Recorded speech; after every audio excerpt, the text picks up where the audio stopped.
The story begins in a magical world shared by 9 races. Dragonutes, elves, onests, dwarves, demons, dark elves, centaurs, beastfolk, and humans, from whom a young adventurer called Light was born. Wanting to give his family a better life, Light says goodbye to his hometown and sets out to explore for money and power. After reaching a big city, Light gets shoved around by the crowd, but he continues searching for the Adventurers Guild. When he finally enters the guild, he introduces himself to the receptionist, who asks if he wants to register as a fresh adventurer. As he nods, she explains that he'll start from the lowest F rank and then asks if he has a special ability. Light responds that he has an unlimited Gacha ability, which allows him to roll for random cards and summon them. To demonstrate, he summons a broken fork in front of her, leaving the receptionist completely speechless. Embarrassed, Light tries to act like silverware isn't the only thing he can summon, but his next rolls just give him a bunch of rotten snacks. Light feels disappointed that his luck has decided to betray him at the worst possible moment, and the receptionist confirms that he deserves the pathetic F rank. After receiving his adventurer's card, he asks her for some quests, and she tells him to check the guild's job board. At the mention of job posts, Light looks awkward, and the receptionist quickly realizes that he can't even read the board. Feeling pity for her uneducated fellow human, she kindly reads out the job posts for him. Feeling excited to finally earn some real money, Light happily accepts the boring tasks. After a full day of hard work, he finally earns enough money to rent a room. However, a gang of beastfolk knocks him down and starts bullying him as their leader picks up his hard-earned money. Light begs him to have mercy, but the cruel wolfman only laughs before knocking him back with a hard uppercut. The wolfman taunts Light for begging for spare change and coldly leaves with his laughing gang. Even the surrounding crowd ignores Light while he lies on the ground, until a kind elf helps him up. Light gets surprised by the many adventurers surrounding him and backs down in shock. Seeing how frightened he is, the elf hugs him to comfort him, even as the passers-by mock her. Shocked that a pretty elf would get dirty for his sake, Light allows her to help him stand. The adventurers then introduce themselves as members of the Concord of Tribes. A beast man named Geru explains that each member represents one of the 9 races, and the elf introduces herself as Sasha. She introduces the rest of her companions: Drago, Diablo, Obero, Nano, Sion, and Santor. With 8 of the 9 races already represented, Light learns that the Concord is searching for a human member to complete their unity of all races in the world. As Geru reaches out his hand to invite him, Light feels stunned that someone actually needs his help, then happily accepts the invitation. Soon, Light begins exploring a cave dungeon called the Abyss with his new group. When a huge worm beast tries to attack him, Geru chops it apart before it can hurt him. But another worm sneaks up behind Light, so Sasha quickly takes it down with her bow. She scolds Light for being careless and reminds him that they are exploring the world's most dangerous dungeon, where he could easily die. She sits down and takes care of his wounds. Noticing how she's acting like his mother, the other party members begin teasing Sasha for spoiling Light so much. Blushing furiously, Sasha tries to act like she doesn't care about Light at all, claiming she's just protecting a fellow member. But as the party ignores her weak excuse, Sasha only gets more defensive. Drago steps in and cheers up Light, praising him for making excellent tea for their team. With his spirits lifted, Light follows the group deeper into the dungeon. When the group suddenly stops at a dead end, Light thinks they are about to take a break, so he begins preparing tea. But to his shock, Drago coldly tells him that they don't need the tea, because they're kicking him out of the party. At first, Light thinks it's just a prank, but Drago harshly repeats his words, leaving him stunned. Geru also tells him that he's out, so Light asks why they're dumping him. Geru replies that their group doesn't need him, and Sasha even expresses disgust at his foolishness. Xion and Nano also mock Light for being pathetic, while the demons in the group feel relieved that they can finally get rid of him. Hurt, Light asks why they would be so cruel after all their kindness earlier. That's when Geru reveals that they were just faking their kindness to lure him into their party. Light wonders why such powerful masters would even need him, and Drago explains that it was only because of his special ability. They thought he might be an overpowered maestro, but it turned out his ability was trash. Light protests that his unlimited Gacha ability never seemed useful,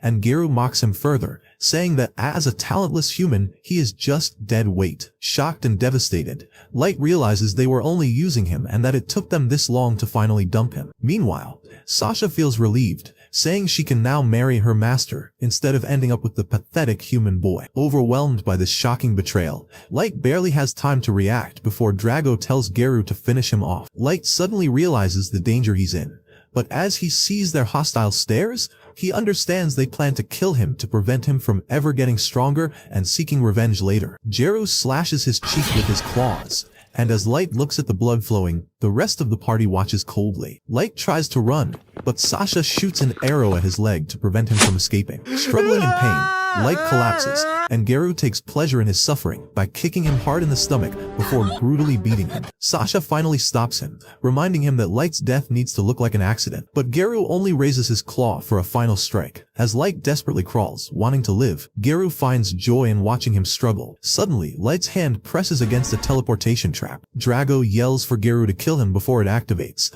but it's too late. The trap safely teleports Light away before the Beastman can reach him. When Light wakes up elsewhere in the dungeon, he is still badly injured and thinks that any monster could eat him at this point. As the cold chill of the cave reminds him of his loving family, Light begins to cry. He recalls how kind the Concord had seemed at first, and wonders why they became so cruel, their cold expressions haunting him. He feels anger building up from their betrayal and confusion at how he got caught up with such dangerous people, but his confusion quickly turns into fury as he vows revenge. Light forces himself to his feet, determined to cut down all of them, but suddenly feels a cold gaze behind him. Turning around, he sees a level 1 Orthus beast stalking him. Shocked, Light wonders why such a broken monster would be here, and realizes that the teleportation trap sent him to the deepest level of the abyss. As the Orthus approaches, Light desperately spams his unlimited Gacha ability, praying for a miracle. At the last moment, his frantic roll summons a huge magic circle that releases a powerful aura. In disbelief,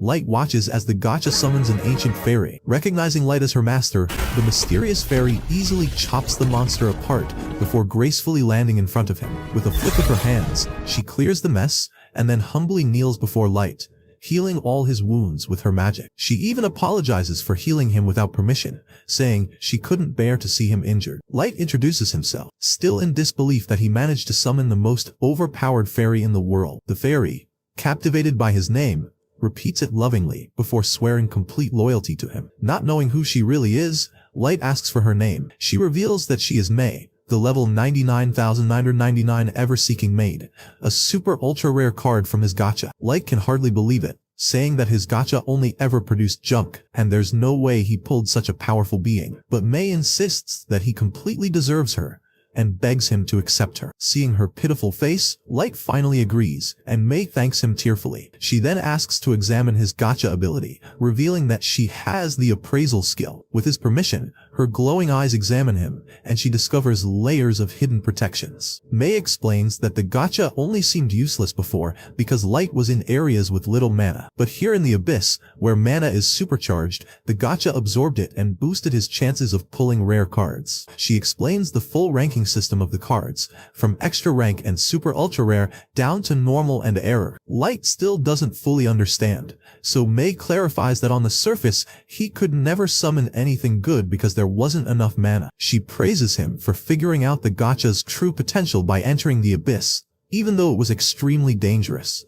However, when Light admits he only entered because of his party, May listens as he tells her about their betrayal. Crying as he recalls their cruel taunts and abuse, Light vents his pain and says he only wanted to earn an honest living for his family. May is devastated by his story, and when he falls to his knees saying he'll never forgive them, she silently hugs him. In her warm embrace, Light finally calms down. May tells him that she may never fully understand his suffering, but she will use all her power to give the Concord their deserved retribution. Shocked, Light tries to stop her, but she vows to line all of them up in front of him in an instant. Light insists that he doesn't want to abuse her power for revenge. Instead, he vows to grow stronger himself and punish the Concord with his own 2 hands. May thinks he is too kind for his own good, but promises her unwavering support. Encouraged, Light smiles as she returns his smile. With May by his side, Light begins using his gacha again, summoning more powerful tools in the abyss. Fueled by the infinite mana, giant magic circles surround him, summoning ultimate weapons and items.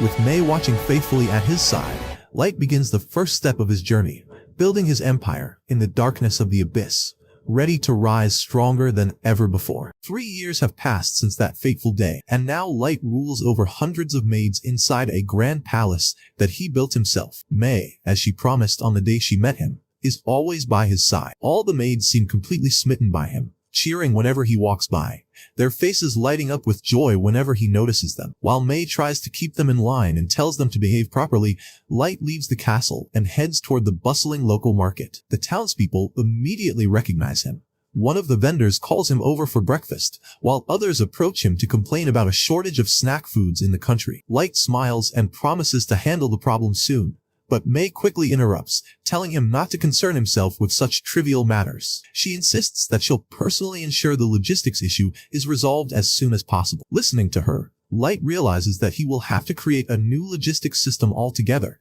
since the population of his city has grown several-fold over the last 3 years. Curious about his team, he asks Mei where the rest of his legendary summons are. Mei replies that Yuki, the beast tamer, is currently busy crafting maps of the areas surrounding the dungeons and scouting the nearby forests for any signs of trouble. Light briefly thinks about all the dangerous monsters that must be roaming through those woods, but knows that none of them would pose a threat to a genius beast tamer like Yuki. Mei continues, saying that Ellie, the mage, is still hard at work trying to create the complex spells that align with Light's grand plan. Light wonders whether Ellie can truly manage such difficult magic, considering the number of intricate components involved in the spells he asked her to create. He then asks about Naz, the vampire knight, who is excellent at close combat but rather dumb in other areas. Mei sighs and replies that she assigned Naz to patrol the castle grounds, saying it's the best way to keep her from using her empty brain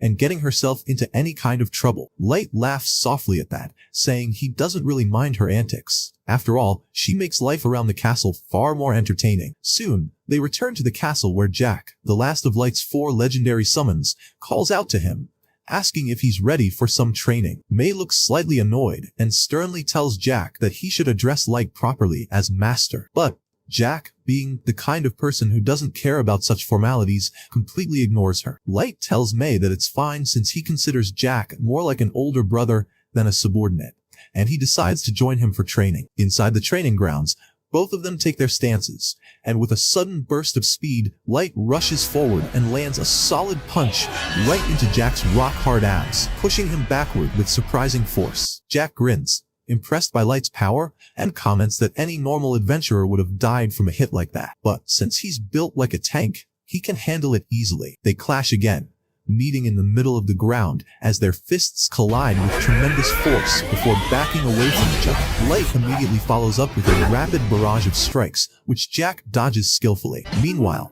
Naz continues her patrol through the corridors, humming a tune and moving along cheerfully. Some of the maids stop her, smiling sweetly, and showering her with compliments, saying they feel so safe knowing that she's always on patrol to keep danger away. Delighted by their words, Naz grins happily, exactly as the mischievous maids intended. They decide to play a prank on her and suggest that she should go and check Light's bedroom to make sure everything there is safe and secure. Taking the suggestion completely seriously, Naz nods and rushes toward Light's chambers. But just as she tries to open the door, Mei steps out from inside the room. Surprised, Naz asks what Mei was doing in Light's bedroom when he's clearly away training at this time. Mei immediately blushes and nervously claims that she was simply cleaning the room while he was away. Naz insists that she must inspect the room herself to ensure no threat is hiding inside. Before Mei can stop her, Naz pushes past and enters the room, only to notice that the bed is ruffled, the pillows dented, and everything looks suspiciously messy. With her usual cluelessness, Naz blurts out that it looks like someone was rolling around on the bed and sniffing the pillows,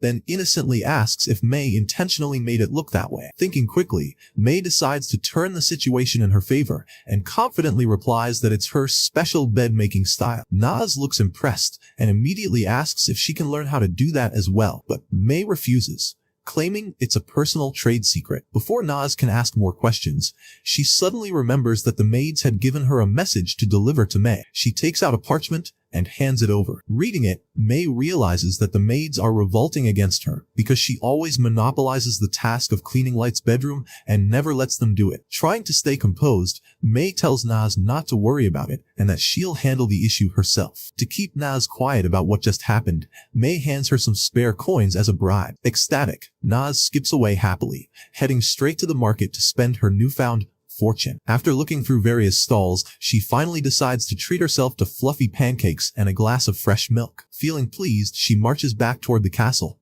where she spots Yuki sitting on a high balcony. She asks whether Yuki's work in the forest is done. Clearly exhausted and unimpressed by Naz's childishness, Yuki holds up the completed map and says she's already finished what Mei requested. Naz congratulates her and returns to her patrol, eventually entering the grand throne room. Seeing it empty, she starts yelling and singing loudly, enjoying the echo. Then, feeling playful, she jumps onto the throne itself, pretending to give royal orders. In her carelessness, she accidentally breaks one of the wings off an angel statue beside the throne. Horrified at what she's done and terrified of Mei's wrath, she hurriedly tries to stick the broken piece back in place before bolting out of the room in a panic. Back in the training grounds, Light and Jack continue sparring until Jack decides they should call it a day and go relax. They head to the enormous bathing hall, where they soak in the warm water. Jack praises Light for learning so quickly and says that with his current power, the monsters in the dungeon would be child's play for him, and only a handful of people on the surface could even challenge him now. However, he warns Light that there are still some out there who would destroy him the moment they got the chance. Light's expression darkens as he remembers the betrayal he faced 3 years ago. He clenches his fists and vows that he won't stop until he gets his revenge. Meanwhile, in her chambers,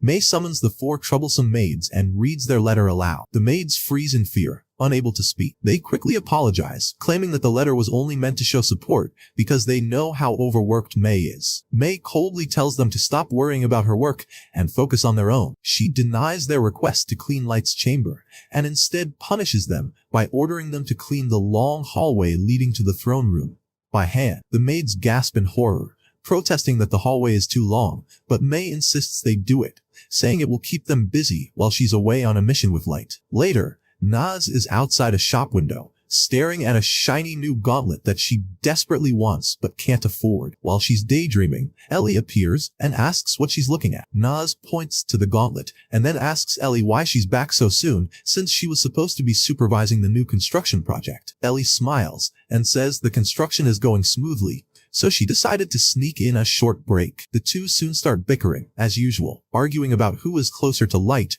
and who is more important to him. Ellie brags that she's directly involved in Light's revenge plan, and even mentions that she recently had a lovely tea evening with him to discuss progress. She adds with a smug smile that the next time they meet, she plans to have a private dinner with him. Naz pouts and says she wants to have tea with Light too, reminding Ellie that she's an expert in close combat and offering her help anytime. Ellie laughs softly and tells her she'll keep that in mind before walking off, leaving Naz to return to her brainless duty. Back at the castle, the 4 maids who were punished start gossiping again, complaining that Mei is no better than the angry little mustache man from Germany. They wonder if they should go behind her back and tell Light everything, but none of them dare to face her wrath. One maid points out that the reason Light seems so attached to Mei is because she was his very first summon. Another adds that it took Light 2 whole months after summoning Mei to finally summon Yuki, meaning the 2 of them were alone together in the dungeon for that entire time. Overcome by jealousy, the maids start rolling on the floor, ranting nonsense, and even trying to perform voodoo magic to make Mei disappear. Unfortunately for them, Mei overhears the commotion and storms into their room. Cornered, the maids panic and apologize frantically, claiming they were just jealous and didn't mean any of it. Mei crosses her arms and tells them to stop letting their fantasies run wild. During those 2 months, she explains, Light was fully focused on mastering every bit of magic and martial arts he could learn. There was no time for anything else. The maids sigh in relief, thinking they're off the hook, but Mei continues, saying she came here thinking she'd been too harsh on them earlier, only to realize she actually wasn't. So she orders them to clean the entire throne room as well, since they apparently have enough free time to waste on nonsense. Completely defeated, the maids obey her orders and begin cleaning, deciding to keep their mouths shut this time. But while dusting near the throne, one of them accidentally knocks off the same angel wing that Naz broke earlier. The piece falls to the floor, and the maids freeze in terror, horrified at what just happened and fearing Mei's reaction. The next morning, Light enters the dungeon, where Naz, Ellie, and Yuki are already waiting for him. He greets them warmly, but Naz and Ellie immediately start bickering as usual. Suddenly, a monster emerges from the shadows. A hellhound. Light freezes instantly, the color draining from his face as he recognizes the creature. Though he knows he's far stronger now, the trauma from 3 years ago still haunts him, and his blood runs cold at the sight of it. His party, however, reacts very differently. All three of his legendary summons burst out in fury at the sight of the beast that terrifies their master. Naz unsheathes her blade, ready to chop it into tiny pieces, while Ellie asks for permission to eradicate the entire species of hellhounds from existence. Yuki growls that she'd rather find the gates of hell itself and throw this creature straight into its deepest pit. Their combined aura is so overwhelming that the hellhound whimpers and begins backing away in terror, fully aware that it's completely outmatched. Light takes a deep breath, regains his composure, and gently calls his team to stand down. He steps forward, pats the trembling beast on the head, and reminds himself that even a joking command from him could cause his summons to wipe out the entire race of hellhounds from the world. After a moment, he turns back to his team and tells them it's time. They will now head toward the surface and begin their long-awaited plan of revenge. But that's where this episode ends. Remember to like and subscribe to the channel. Thanks for watching, and I'll see you next time. The story begins with Kamishiro making the same old commute to do the same old job every single day of his miserable life. He was always told that a routine-filled life would lead to happiness, but deep inside there was a small part of him that wanted something different. One day, Kamishiro looks closely at a strange scene on his TV, and to his shock, he suddenly gets teleported somewhere. A mysterious man appears and says that he is the one who manages the solar system, which makes Kamishiro wonder if that means he's an alien. The man explains that he's closer to a god and shows Kamishiro a planet called Matthias. This planet has failed to thrive no matter what they do, as civilizations on Matthias keep dying out every now and then, and this failure has gone on for too long. So, the god has decided to do something more drastic. He will give this planet a single drop of water, because even just one drop can create giant waves capable of changing the entire planet. Surprisingly, he has chosen Kamishiro to be this drop of water. In Kamishiro's eyes, this is quite the responsibility, but the god explains that Kamishiro isn't alive anymore anyway. If he doesn't go, he will simply vanish along with his soul. To make the deal better, the god offers to give Kamishiro special powers. He starts by giving him magic and maxed out mana, but he also wants to know what else Kamishiro desires. Hearing this, Kamishiro instantly goes from skeptical to excited and boldly declares that he wants cute partners to join him on his quest. Much to his delight, the god assures him that he will meet them in time, and then he continues adding even more powers. He strengthens Kamishiro's search ability and makes it possible for him to earn money by selling materials. He provides him with a handbag to carry all his gathered materials, and also grants him the ability to understand every language in the world. To bolster his defense, the god gives Kamishiro several resistances. Just then, Kamishiro begins to disappear, which means it's almost time for him to leave. The god briefly wonders if he gave Kamishiro too many abilities, but it's already too late to go back. However, he does express concern when he sees who Kamishiro's partner will be, and he questions if it will really be okay. This naturally makes Kamishiro freak out, but there is no time for an explanation. The god simply tells him that he will be fine, and moments later, Kamishiro wakes up in his new world in his new body. Unsure of what exactly he's supposed to do, Kamishiro decides to look for a place with people, and eventually finds a village. However, he quickly realizes that he won't be able to buy food without any money. Just then, he remembers that the god had strengthened his search ability so he could find materials to sell. When Kamishiro activates his search magic ability, nothing happens at first, which disappoints him. Then he realizes he was pronouncing it wrong, so when he says it correctly, little symbols pop up everywhere. These symbols show him where materials are located, and when he uses the word scan, he can see even more detailed information about them. Kamishiro is thrilled to have such helpful abilities, and he can't believe his luck when the very first material he gathers turns out to be B rank. He continues gathering materials from the areas marked by his ability, but most of them turn out to be low ranks. Still, he remains motivated until he finds a strange-looking stone that catches his attention. He thinks it might be valuable because of how pretty it looks, but to his confusion, it turns out to just be a turd, though somehow it is labeled as C rank. Even though it's disgusting, Kamishiro is still pleased, because now he understands that the things he can sell are categorized by different symbols, and he can find them easily with his search ability. With his bag now full of materials, Kamishiro can't wait to see how much money he can earn, so he rushes into the village. At the gate, the guard assumes that Kamishiro must be a knight because of his tall and imposing stature, but Kamishiro corrects him by saying he's just a seller of materials. The guard, who introduces himself as Marlowe, explains that this would make Kamishiro a gathering specialist, which is quite rare. He also tells him that while they don't have a specialized material store, they do have a general store. Kamishiro goes straight there, and to his surprise, the shop owner becomes amazed when Kamishiro shows him the turd. The man identifies it as the feces of a hammer anteater, and is extremely impressed by its shape and color. He even praises Kamishiro for doing such a great job finding such an exquisite item, and offers him 5 gold coins for it. Kamishiro has no idea how much that's worth, so the shopkeeper explains that one night at an inn costs 500 raves, and 1 gold coin is worth 1,000 raves. Doing the math, Kamishiro is shocked to realize that this man is willing to pay the equivalent of $400 for a piece of turd. The shopkeeper gets overly excited when Kamishiro accepts his offer, even rubbing the turd on his face in admiration, which horrifies Kamishiro. After that, Kamishiro shows him the rest of his haul, and the shopkeeper can't believe Kamishiro collected it all by himself.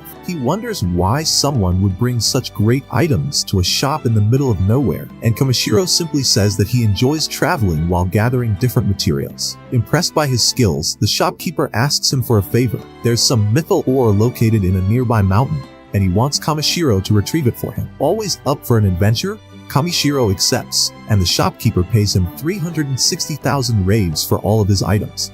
When Kamishiro does the conversion, he nearly faints, realizing that it's almost $25,000. Before he leaves, the shopkeeper warns him that there are monsters on the mountain, but expresses confidence that Kamishiro can handle it. Before setting out, Kamishiro spends the night at an inn, where a girl brings him a bowl of water that costs 30 raves. When she explains that it's to clean himself with, Kamishiro is shocked. He would much rather take a bath, but to his dismay, the girl tells him there are no baths in town. Only sorcerers can clean people using magic, but there aren't any around here. Hearing the word magic gives Kamishiro an idea, so he pays the girl and, once alone, tries a few words. When he says, "clean," the magic activates, and moments later, he finds himself cleaner than he has ever been in his entire life. This makes him realize that he can perform all kinds of magic as long as he finds the right words for it. On his way to the mountain, Kamishiro begins to get the hang of things, and for the first time he encounters a spade symbol. Curious, he goes to investigate, but is horrified to find that it marks a skeleton. His ability is even able to show him the name of the person who died and their rank. Next to the skeleton, Kamishiro finds a family amulet, and his ability shows that it was made by the man's mother. When he opens a letter inside, he finds it's from the man's sister, urging him not to push himself too hard. Feeling a sense of responsibility, Kamishiro buries the skeleton before moving on. Later, he sets up camp, creates a barrier around himself, and prepares a stew using the herbs he collected, even adding some seasoning. When he tastes it, he's amazed at how delicious it is, and declares that getting isekai'd was the best thing to ever happen to him. Eventually, Kamishiro reaches the Forest of Ancient Dragons, a dangerous place filled with monsters. He uses light magic to see the symbols around him, but notices there are no ores or animals nearby. He wonders if it's because he smells bad, but decides not to worry, since it means he won't get attacked. However, just as he sees the end of the forest, he realizes too late that the ground beneath his feet has disappeared, and he plummets off a cliff. While falling, Kamishiro frantically cycles through every word he can think of, but nothing works. Float doesn't work, levitate doesn't work. But when he finally says fly, the spell activates, and he manages to land safely. He's ecstatic to find ore symbols all around him, and he eagerly begins gathering as much as he can. Still, he doesn't find any mythal ore until he notices a faint symbol deep within a mountain wall, saying blaze. He fires a fireball to break through the wall and finally discovers the ore, though there isn't very much. Suddenly, the cave starts to shake, but instead of leaving, Kamishiro decides to explore further. Going deeper, he comes across a strange pool of water clearer than anything he has ever seen. Scanning it reveals that it's double S rank, making it the most valuable thing he's found so far. The scan also explains that the water contains the magical element of an ancient dragon, which means a dragon must live there. Kamishiro doesn't worry about that and prepares to take some water. Before filling his container, he decides to test if the water is drinkable by taking a handful. Just then, a massive dragon emerges from the water. Furious that Kamishiro didn't respond to him. In disbelief, Kamishiro faces the terrifying beast, but the dragon is surprised as well. Kamishiro is able to withstand his overwhelming presence. Kamishiro quickly apologizes for intruding and the dragon is impressed by his courage. Kamishiro introduces himself as a human, though the dragon finds that hard to believe, since he felt such an overwhelming amount of mana from him, enough to rival even his own. The dragon introduces himself as Valdius, the ancient dragon, and reveals that he has a request. Acknowledging Kamishiro's purity and strength, Valdius believes he might be able to awaken his child, whose egg refuses to hatch. To motivate him, Valdius offers a large amount of mythal ore as a reward. He shows Kamishiro the egg and instructs him to pour his mana into it, just like when he created light earlier. Kamishiro says heat to warm the egg, but as his power surges, he realizes something is wrong. Suddenly, his body is pulled into the egg, and he panics, thinking he just arrived in this world and wanted to see more of it before dying. But instead of dying, he finds himself in a strange place where a girl appears, calling him reckless. At first, Kamishiro thinks she might be the god from earlier, but soon realizes she's someone else. The girl explains that she's been meddling with this planet for tens of thousands of years, but Kamishiro caused a massive ripple in just one day, which she doesn't like. Before he can ask more, she simply sends him away. Kamishiro is confused when he returns to the world, but relieved when he sees that the egg has successfully hatched. Valdius asks him to name the baby dragon, though Kamishiro hesitates at first. Valdius explains that the child already has its true name, and he just wants Kamishiro to give it a common one. Kamishiro agrees and names the baby dragon Black. Valdius tells Black to explore the world freely, and the newborn dragon immediately joins Kamishiro's party, though Kamishiro points out that Black was just born and questions whether it's safe to send him with a stranger. Valdius isn't worried. He assures Kamishiro that he's stronger than even him and feels safe leaving his child in his care. As a reward, Valdius shoots a beam at Kamishiro's bag, filling it with mythal ore, before saying goodbye. Overjoyed, Kamishiro formally asks Black to accompany him on his journey as a gatherer, and the little dragon happily agrees. Kamishiro couldn't be happier, and before setting off, he even uses magic to clean up his new stinky little companion. After giving Bee a good bath to get rid of its stinky smell, mainly to protect his own poor nose during their upcoming adventures, Takaru exits the cave with the cheerful baby dragon buzzing excitedly around the forest. Watching Bee flap its tiny wings and dart through the air, Takaru decides it's better not to travel at night, and instead sets up camp for the evening. Feeling hungry, he prepares to cook and pulls out a flask of magic elemental water. As he looks at it, he recalls how V once connected his bag to the magic lake, allowing him to easily draw food and water for B whenever needed. B eagerly drinks from the flask, then adorably asks for more. So Takaru gives her another cup, only for B to offer that cup back to him, insisting he drink some too. Amused, Takaru takes a sip of the refreshing water, feeling instantly revitalized. Next, he sets down a few glowing magic stones and casts a protective barrier around them. As he watches the stones shimmer, Takaru remembers how rare and valuable they are in this world. Yet he casually uses them like disposable batteries, simply because he can create more with his own mana. He sighs and admits to himself that he's probably the only man who can waste precious magic stones just to make dinner easier. Heating one of the stones to act like a portable stove, Takaru begins cooking steak and stew, his favorite meal. Bee watches in awe, her eyes wide and sparkling as the smell fills the air. When the food's finally ready, Takaru notices Bee drooling, though he worries whether human food might upset her tiny dragon tummy. Testing a small bite on her, Bee instantly burns her mouth, squealing in pain. Laughing, Takaru cools down the food by blowing on it like a doting parent and feeds her again. This time,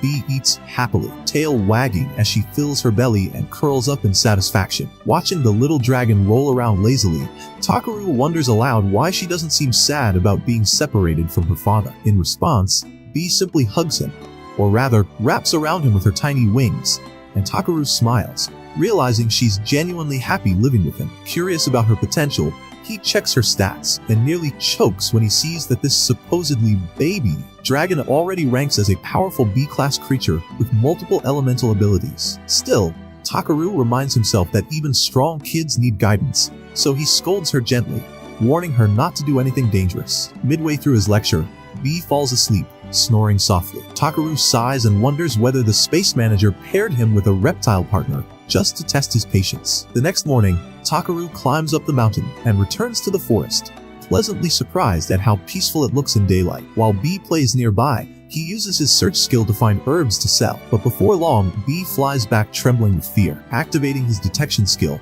Takaru senses several monsters approaching. He realizes that after washing off his monster-repelling stench in the cave, He's now fully back on the menu. Deciding to get some monster loot anyway, he prepares for battle.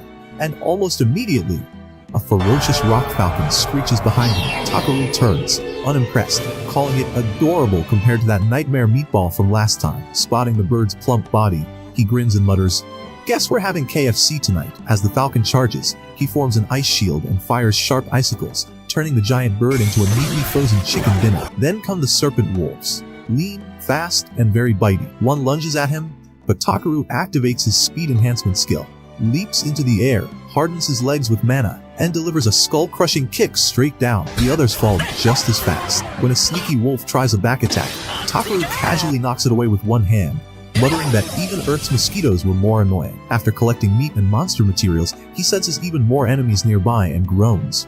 "Seriously? I'm not running a meat factory here." Not wanting to spend all day fighting, he plans to retreat, but before he can, B swoops in, grabs him, and tries to lift him into the sky. Takaru laughs, thinking there's no way the tiny dragon can lift him, until it actually does.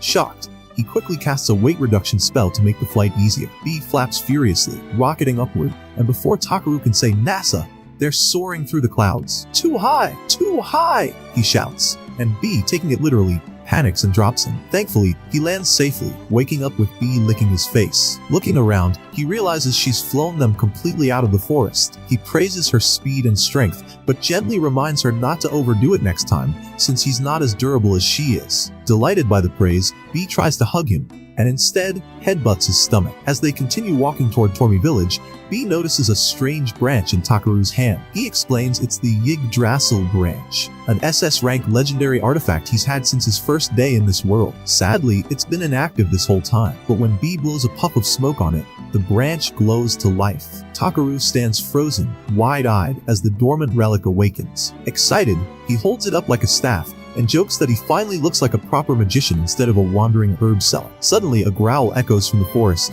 and Takaru warns B to stay alert. But before he can stop her, the baby dragon zooms off toward the sound. Chasing after her, Takaru finds B circling a tree where a young elf girl lies unconscious. He wonders if a monster attacked her, but her rumbling stomach answers the question. She's just starving. The elf weakly asks for water, and Takaru immediately hands her some from his magic bag. She gulps it down, sighing in relief, then shyly admits she's still hungry. Remembering his leftover lunch, Takaru gives her a sandwich, which she devours like a wild animal. Watching an elf, a creature he thought would be elegant and graceful, scarf down food with crumbs flying everywhere, Takaru is stunned. "I thought elves were supposed to eat flowers or something," he mutters. The girl thanks him between bites, calling his food divine. He laughs awkwardly, saying that even stale bread tastes heavenly when you're starving. She insists she's feeling much better now, though she can't believe how quickly she ran out of supplies. Takaru scolds her for leaving the village so carelessly without food or a map. When he points out that she smells more like a compost heap than a flower field,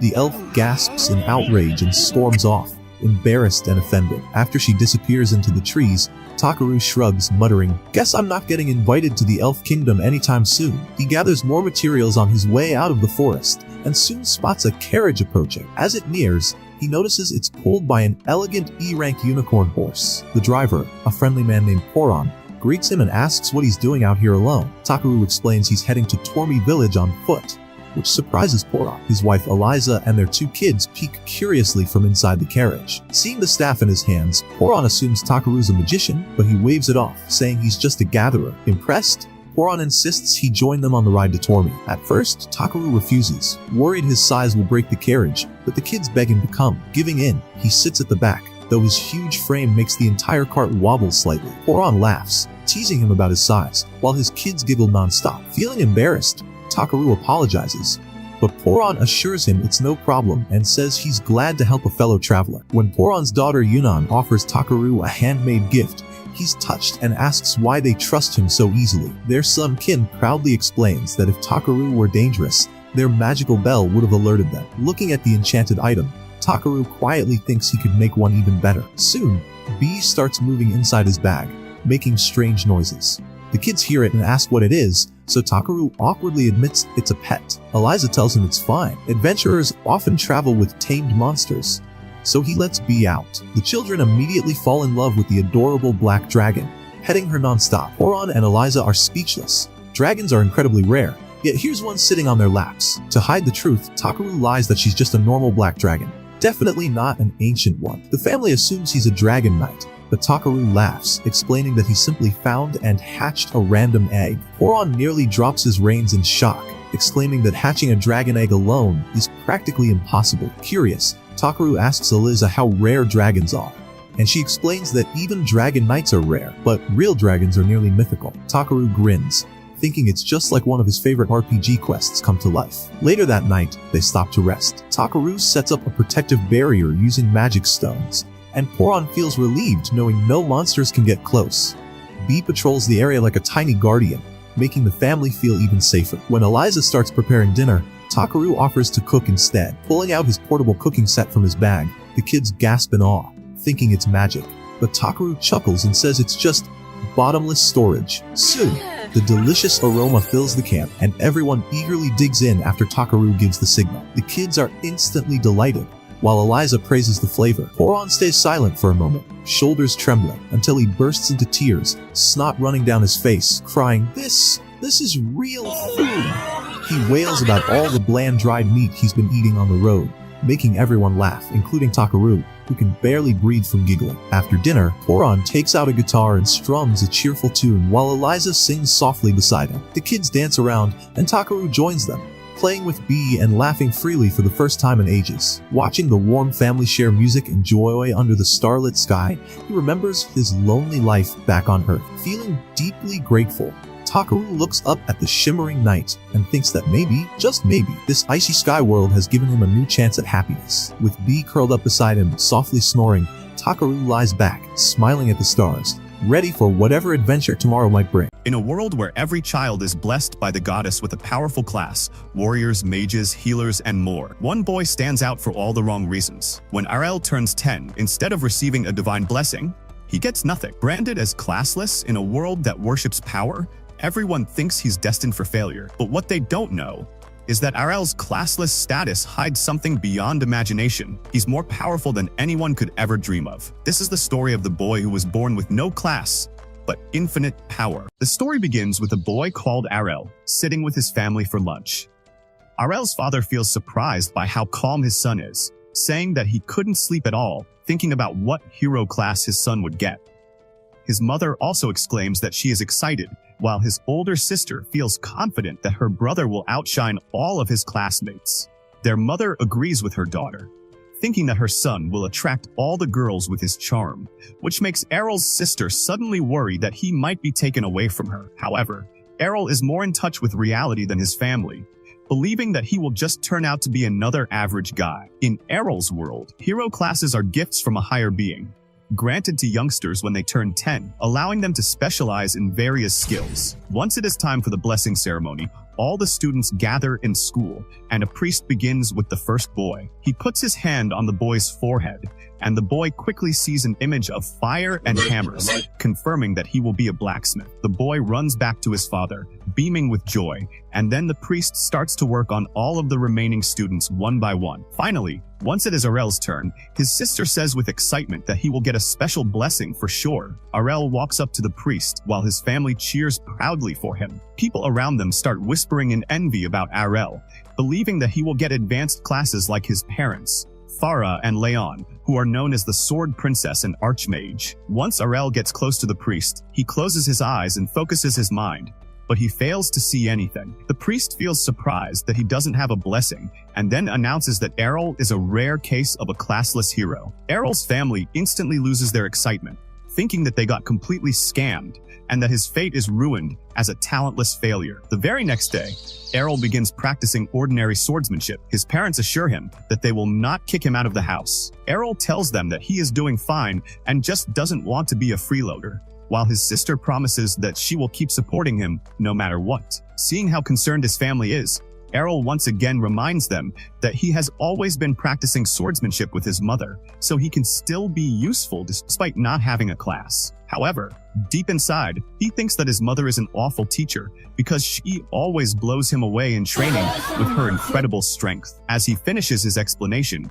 Arel's mother feels happy that her son is so wise, while his father thinks that he might actually be able to get a real job in the future. Seeing them all fawn over him, Errol gets sick of his family's attention and leaves to train. As he walks into the training ground, Arel finds two swordsman class students dueling it out with their swords. While fighting, the boys notice Arel and ask what he is doing here without a class. He calmly tells them that he is going to train just like them, but the boys laugh and tell him that they are only having fun with their swords since they don't actually have to train because their class gives them strength automatically. Then they offer to show Arel how much skill they have gained from their class and start sparring once again. While watching them fight, Errol notices how smooth their movements are because of the swordsman class, and then asks them to fight him. One of the boys bursts out laughing at his audacity for challenging them without a class, but Errol simply thinks that he doesn't need one. Feeling insulted, the boy accepts Arel's challenge to teach him a lesson. Before fighting,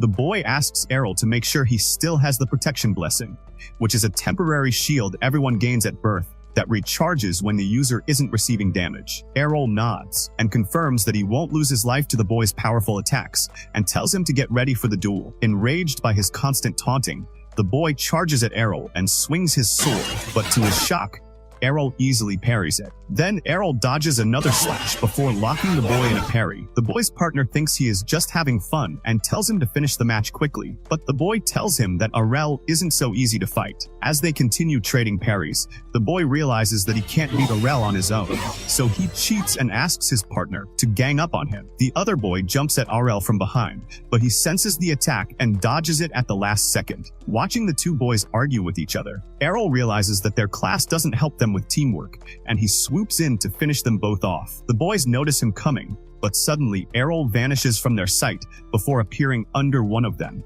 and knocking him clean out with a jaw punch. As his teammate falls, the other boy rushes to attack Errol, but he trips over his own friend, giving Errol the chance to knock him out as well. With both boys on the ground, Errol calmly announces that he won the fight, but they get angry and claim that he attacked them while their guard was down. As they ask Errol for a rematch, he easily agrees. However, before it starts, a boy behind them warns the others not to try it, reminding them that they can't make cheap excuses like that if they fail on the battlefield. After the red-haired boy tells them they're a disgrace to all swordsmen, one of the two boys tries talking back to him, but his friend reminds him of the red-haired boy's high status. The redhead then walks up to Arel and asks if he is the son of the sword princess Farah. When Arel nods, the boy praises him for learning some solid swordsmanship from his mother. However, he reminds Errol that the two swordsmen he took down are just inexperienced children. Then, pointing his sword at him, he challenges him to a real fight. The boy declares that he will prove the real power of the swordsman class, while the two other boys whisper and wonder if he is the son of the village security captain, Evan. The boy confirms his identity, and Errol remembers that his father used to contact his mother to hunt monsters. Looking at him, Errol thinks that the cute boy looks nothing like his father, and wonders if he will also turn into a gruff-looking man when he grows older. The boy's shoulders start trembling as he praises his father for being a powerful swordsman and wise mentor. He says that it's unfair that despite his father's great qualities, Errol's mother unfairly stole away his father's title of the village's strongest swordsman. At his jealous words, Errol realizes that the boy is just taking out his frustration on him because he hates his mother. The redhead feels embarrassed to get called out, but asks Errol if he thinks the same. Errol calmly confirms that his mother is indeed the strongest person in their village, but the boy insists that he inherited the best swordsman talent from his father, so he will defeat Errol to prove that his family is superior. After calming down, the boy tells Errol that he already became a swordsman a year ago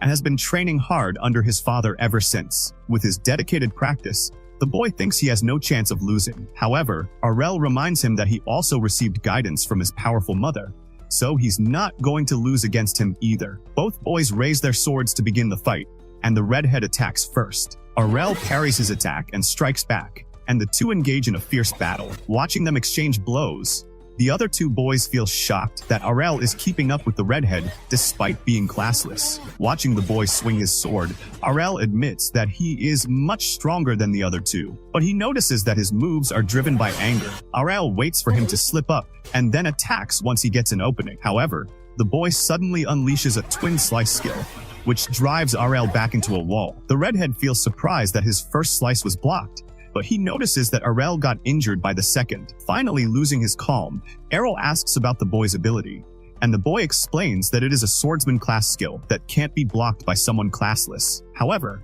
Errol feels determined that he can learn to block it with enough practice, and the redhead praises his resilience. A few days later, Errol's sister watches him snore late in the morning and tries to wake him up with a kiss. He gets up before she can touch him, coldly knocking her away with his head. Errol's sister gets offended and demands an apology kiss as he leaves his room to get breakfast. Their mother smiles and serves breakfast, and the family sits down to eat together. Errol's sister asks him if he is going to train again, and he nods. This angers her, and she tells him to take it easy and let her support him. However, Errol ignores her and gets up to leave. His sister then wonders why he has been going out to train daily ever since he returned home beaten into a pulp. Fyra reassures her daughter that Errol will be fine, explaining that they have a secret she doesn't know. She takes her outside and opens a chest full of broken swords, revealing just how hard Errol has been training the past few days. While his sister feels surprised, Errol's mother feels happy that her boy got inspired after dueling with other kids. Errol's determination also cheers up his sister, but she still wants to create a world where classless people like him aren't discriminated against. While her mother smiles at her noble goal, meanwhile, in a forest, RL is whacking at a training target on a tree before backing up for an attack. He then unleashes a twin slice, just like the redhead, and feels satisfied with his power. While RL thinks getting beaten up by the redhead was worth it, a goblin silently stalks him in some bushes. The goblin suddenly jumps out to attack with its club, but Errol turns around and defeats it with a twin slice, feeling proud of his skill's power. Suddenly, a large monster roars behind him. He turns around, intending to report the monster's appearance to village security, but he stops after hearing a panicked scream. Finding the scream familiar, Errol quickly realizes that he doesn't have time to call security before that person gets hurt. He grabs his sword's handle and runs into the forest, mentally assuring himself that he will be fine. Once he gets close to the source, Errol peeks from a bush and finds the redhead with a bloodied arm. Then he notices a giant hobgoblin looming over the boy,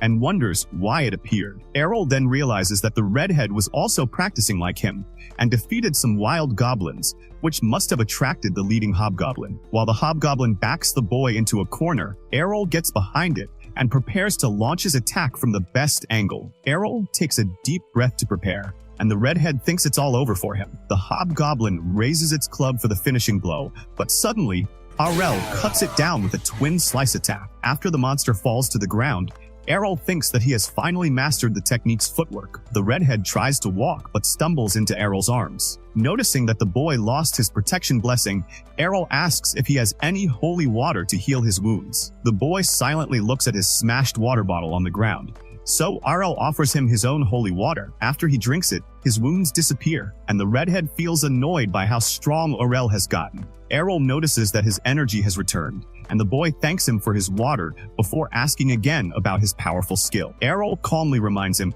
that it's just a twin slice, but the boy asks how he learned it without a class.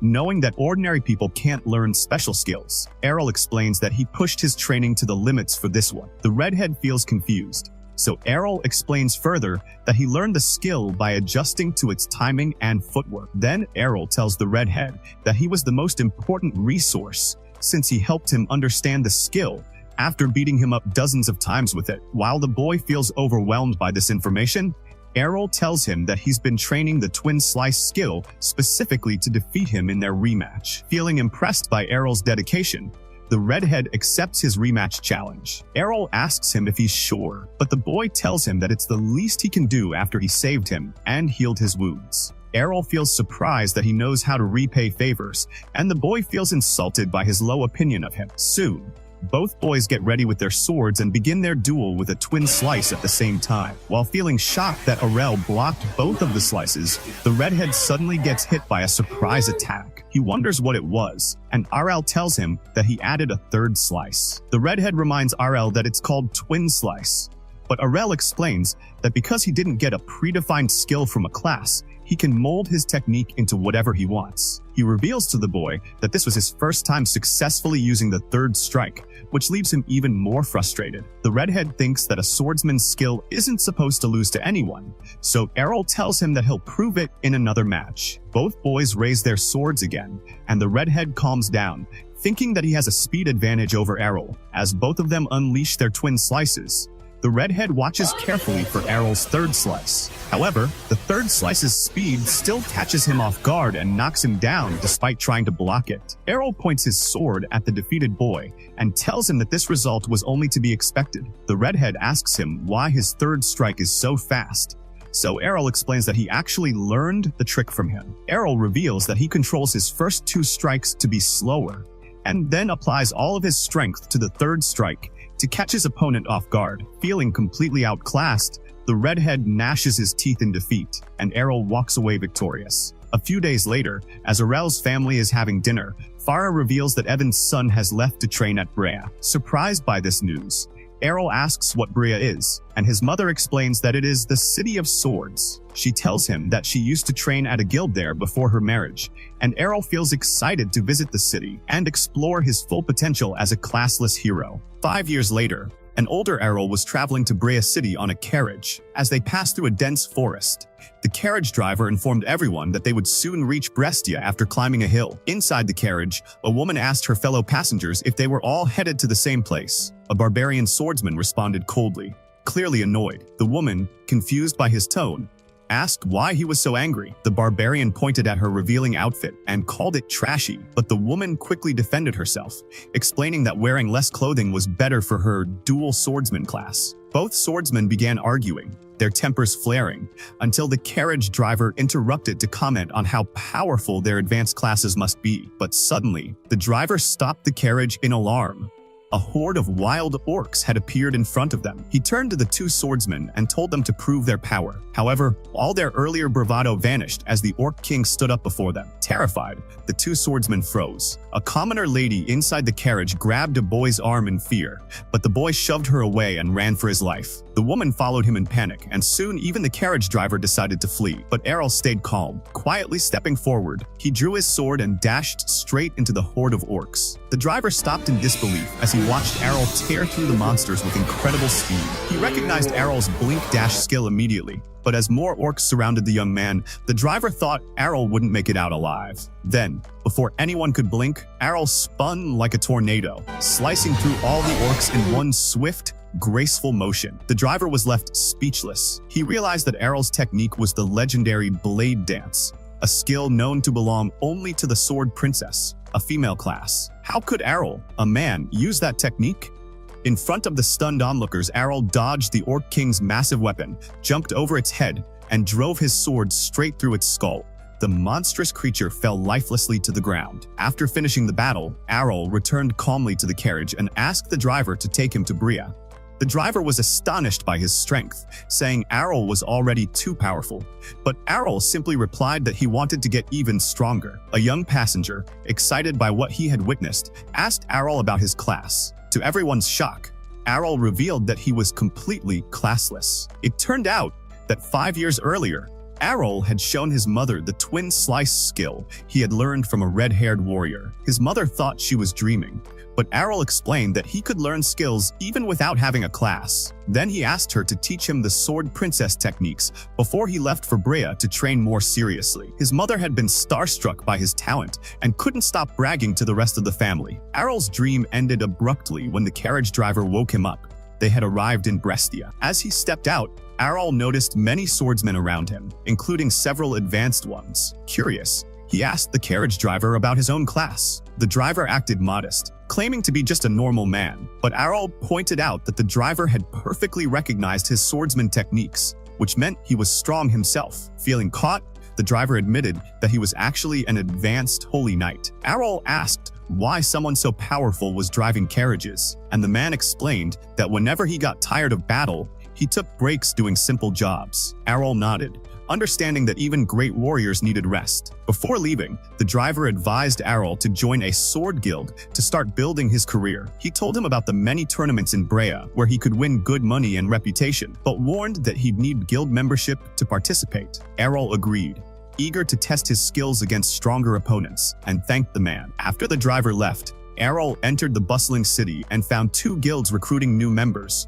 Calvar's guild for knight swordsmen, and another guild open to everyone. Just as he was deciding, a girl suddenly ran toward him, causing her to fall flat on her face. Amazed, she wondered how he dodged her. without even looking, concluding that he must be powerful enough to sense her movements. She quickly asked if he was interested in joining a guild, and when Errol nodded, she launched into a desperate sales pitch for her own. She even handed him a contract, but Errol simply walked away without saying a word. Frustrated, the girl grabbed his belt to stop him. Errol told her bluntly that she looked too desperate, and that her guild was probably weak if she had to beg for members. Trying to save face, the girl introduced herself as Lilia, and offered to go on a date with him if he joined. Errol calmly replied that he wasn't interested, leaving her speechless. He thought she reminded him of his older sister, arrogant, flat-chested, and overly confident. When he asked Lilia about the strongest guild in Bria, she got angry at the insult but controlled herself. She told him that the most powerful guild was Black Blade,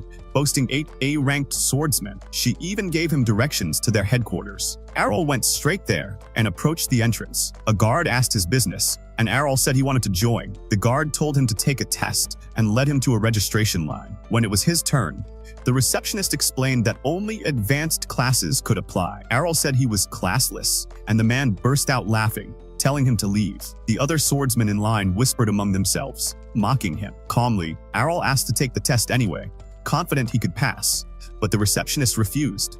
Rules were rules. As the tension rose, a group of A-ranked swordsmen entered the hall, their presence commanding everyone's attention. Errol sighed and decided to try his luck elsewhere. He visited several other guilds, but each one rejected him without even letting him demonstrate his skills. Feeling discouraged, he remembered the letter of recommendation his mother had given him before he left home, a letter meant to help him join her old guild. He had dismissed it back then, thinking she was being overprotective, but now he realized she had known this would happen. As Errol headed toward his mother's guild, Lilia appeared again, still begging him to join hers. He ignored her, but she followed him through the city, promising to do anything if he helped her save her guild, even lick his boots if she had to. Errol walked away in disgust as onlookers stared, and Lilia screamed that she would never give up. When he finally found his mother's old guild, Lilia suddenly caught up to him and pointed proudly at the large building. She said he was welcome to join. It was her guild, Dragon Fang. Errol was surprised that such a big guild could be struggling,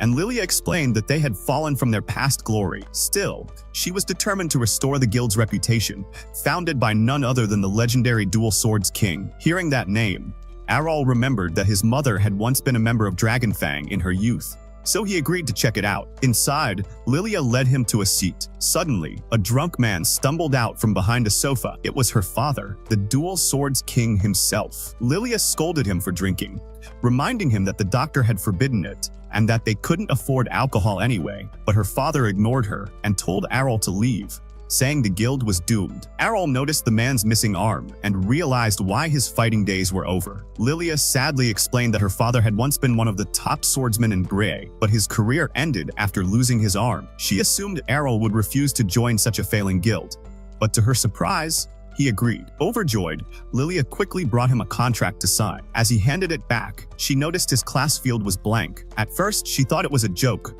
but when Errol showed her his official certificate, she froze, then drew her sword in anger, threatening to give him a deceased class if he didn't leave immediately. Errol asked why she was reacting that way, and she yelled that she needed real swordsmen, not classless nobodies. Still furious from earlier humiliation, she was about to throw him out when another woman entered, Rihanna. Lilia immediately ran to Rihanna, crying that a classless scammer was trying to trick her. But Rihanna froze when she saw Errol. To his confusion, she seemed to recognize him. She reminded him that they were from the same hometown and had sparred as children. Errol didn't remember at first, but when she mentioned they had met 5 years ago, he realized she was the red-haired boy he had fought back then. Rihanna blushed as she explained she was Captain Evans's daughter.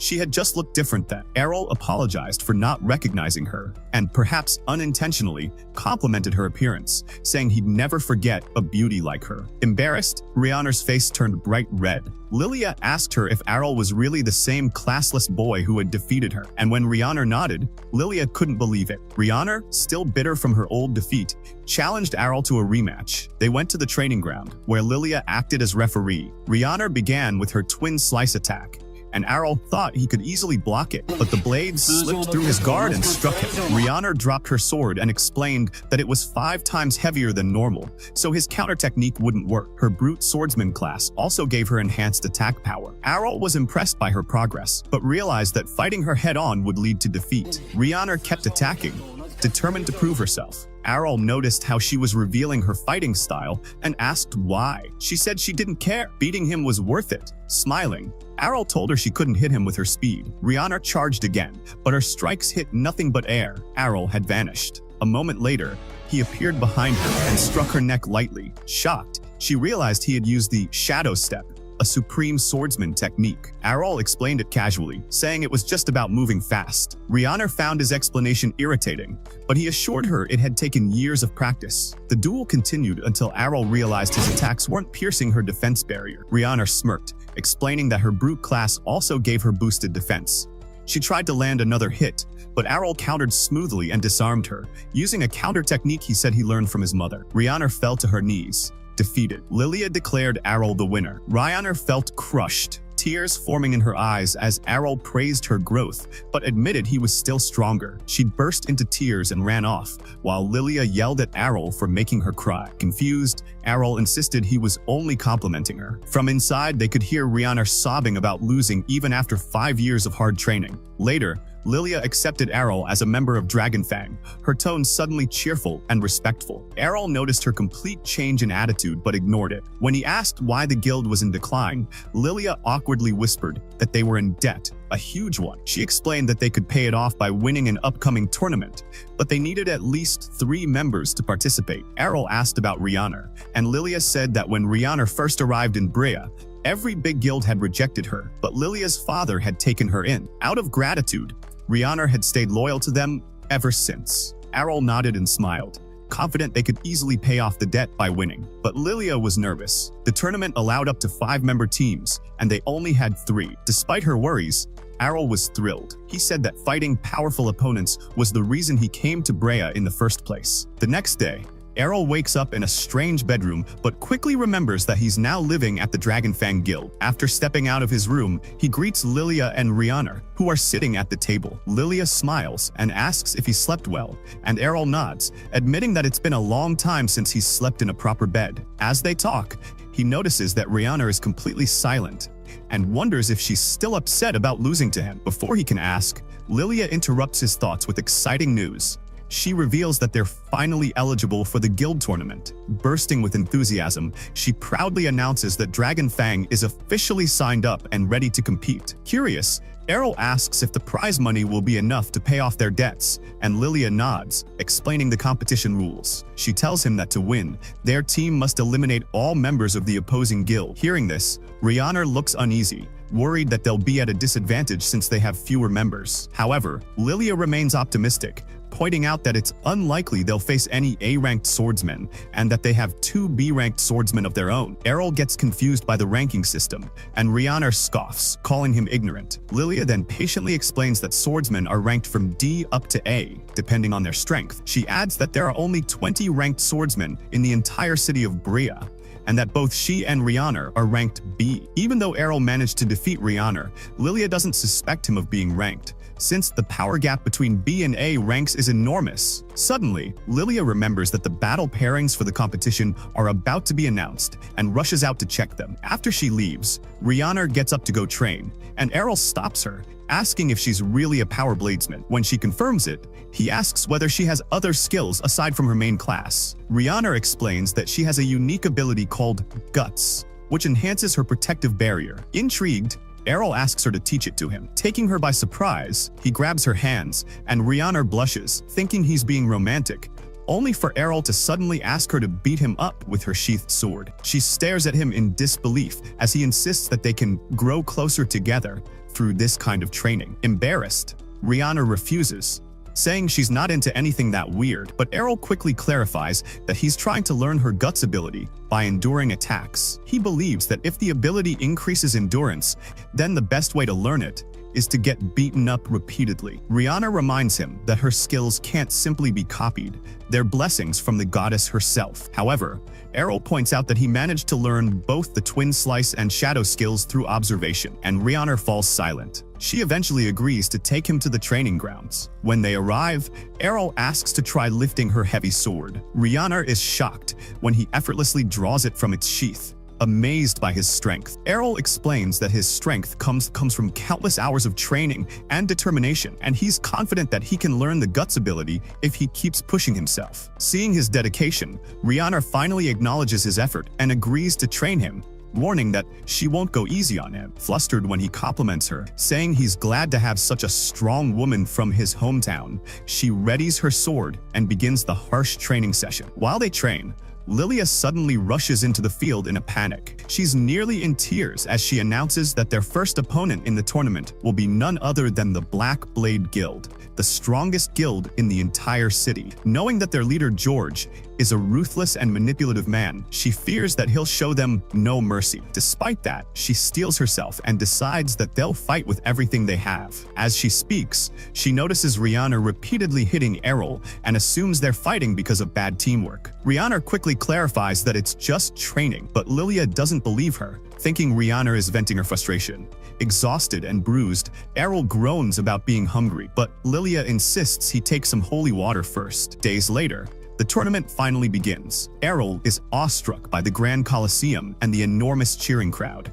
Around them, spectators whisper about the upcoming match, excited to see two famous guilds face off. Most, however, bet on Black Blade to win, mocking Dragon Fang as a weak, debt-ridden guild. Lilia fumes, ready to shout back at them, but Rihanna stops her. When Errol learns about the betting pools, he's surprised. While Lilia smirks mischievously upon hearing that their odds are 20-1, Errol marvels at the number, but Lilia snaps, reminding him that those odds exist because everyone expects them to lose. Still, she sees this as an opportunity. If they somehow manage to win, they could make an enormous profit. To everyone's shock, she reveals that she mortgaged her own house and bet all of their life savings on themselves. Rihanna worries they're taking too big of a risk, but Lilia argues that they're already at rock bottom, so they have nothing to lose. Moments later, George approaches, praising Lilia for protecting her late father's guild so fiercely. His tone is polite, but his words drip with mockery. He mentions the classless hero she recruited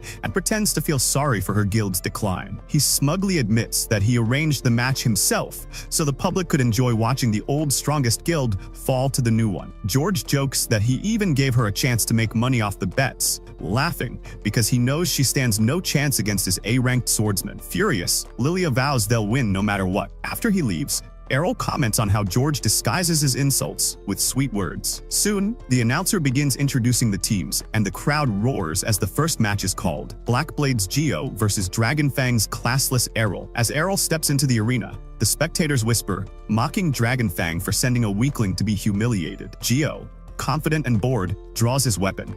When the match begins, he instantly teleports in front of Errol and stabs him, but his opponent vanishes. It was only a shadow clone. Geo smirks and attacks again, but that too turns out to be a fake. He soon finds himself surrounded by 3 Errols, all charging at once. He cuts them down easily, only to be caught off guard when the real Errol appears behind him and defeats him with one precise blow. The crowd gasps as Geo falls, stunned that a classless man could create 3 shadows. Errol tells him that his mother can create 5 without breaking a sweat. The announcer declares Errol the victor, and the audience erupts into cheers. Lilia jumps up to celebrate, while Rihanna stares, speechless that he just took down an A-rank swordsman so effortlessly. As medics carry Geo away, Errol quietly reflects that he still needs more practice before mastering Geo's critical strike skill. The crowd buzzes with disbelief that a classless fighter could dominate so easily. Even George begins to feel nervous. The next opponent rushes at Errol with a sword, but Errol blocks every attack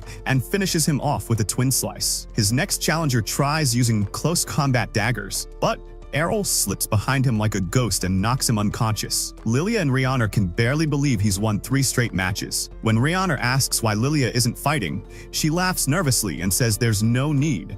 Errol is clearly their star. As the next fight begins, Errol faces a shield bearer. The man sneers at Errol, saying that a classless hero shouldn't be able to match him. Errol admits that he can't break through his shield yet, but says he'll wear him down little by little. The man laughs and feints an attack with his sword before suddenly charging with his shield. However, Errol predicts the move perfectly and counters using the foresight skill he learned earlier. The blow knocks the shield away, shocking the opponent, who realizes Errol learned it just by watching. When the shield bearer attacks again, Errol picks up his shield dodges, and defeats him with the same counter technique. The crowd bursts into cheers as the announcer declares his 4th win. At this point, the tournament organizers, suspicious of Errol's power, demand to verify his class. Errol calmly hands over his class card, and the announcer inserts it into the crystal orb for inspection. When the light confirms that he truly is classless, the entire arena falls silent in awe. Even Rihanna begins to believe they might actually win, while Lilia regrets not betting even more money. She thinks about how much Errol must have trained over the past 5 years and starts daydreaming about marrying him to rebuild the guild together. Errol, feeling uneasy about her dark aura, tries to ignore her strange expression. Finally, the announcer introduces Black Blade's final fighter, Master Masamune. Errol notices his opponent's katana, and Rihanna gasps. He's a rare samurai-class swordsman. Lilia realizes that he's Black Blade's secret ace, one who's never fought publicly before. As the match begins, Masamune calmly grips his sheathed sword, exuding confidence. Errol feels immense pressure from his composure. Seeing Errol hesitate, Masamune smirks and says he's just waiting for him to step closer so he can unleash his ultimate technique. Unfazed, Errol walks forward, saying they can't just stand like trees forever. He wants to see Masamune's strongest move. Masamune chuckles, warning that Errol won't have time to react if he does. Still, Errol continues until they're face to face. As tension fills the arena, both fighters hold their breath. Then, Masamune strikes in a blur of light, but Errol vanishes right before the blade hits. Shocked, Masamune realizes Errol moved faster than his eyes could follow. Suddenly, Errol appears behind him and compliments his speed, adding that his master was far faster. He unleashes a devastating attack called Piercing Tempest, overwhelming Masamune and knocking him to the ground. Lilia and Rihanna recognize the move. It's the finishing technique of the legendary Sword Princess. The crowd explodes in disbelief as the announcer declares Dragon Fang the winner. As gamblers scream in frustration over their lost bets, Lilia and Rihanna rush to celebrate. Lilia tries to hug Errol, but he instinctively dodges, letting her fall, saying it's just a reflex from training with his sister. She quickly forgets her embarrassment, grinning about their newfound fortune. Rihanna opens her arms awkwardly, and when Errol notices, she blushes furiously. He smiles and tells her he'd like to hug her without the armor, flustering her even more. When Lilia offers to fulfill his desires, he dodges again, letting her crash to the floor. Meanwhile, George clenches his teeth in rage, determined to avenge this humiliating defeat. That was episode 3. Subscribe so you don't miss the next part, and stay tuned for what happens next in Dragon Fang's journey.